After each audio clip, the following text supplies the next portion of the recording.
Welcome back to the channel. Today I'm going to show you how to repair a bent idler pulley on a 42-inch mower deck.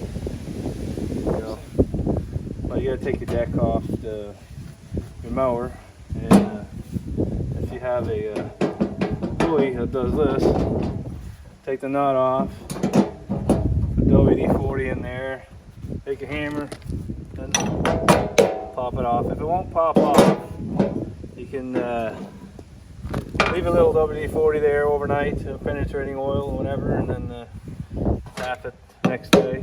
If it still won't come off, or if this keeps on spinning, you get a big hammer there and beat the thing off. Break this thing right off, because you're gonna have to weld this stud back on. So clean around there, and I'm gonna weld this stud back in there. And if it won't go back straight, you can always bend it back. Don't worry about the pulley, because this bearing's going anyway, so they're only like 15 bucks. Alright, that's pretty well straight there. Weld that out.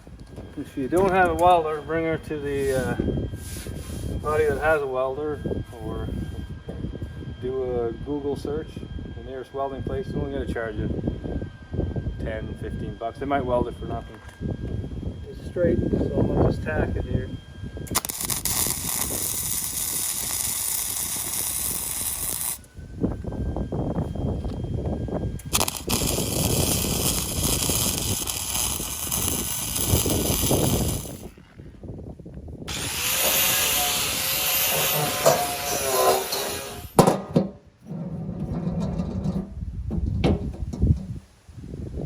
Alright, that's it. Put a coat of paint on it, ready to go. Alright, if you like this video, press thumbs up below. You can subscribe to my channel, click below. Thank you for watching.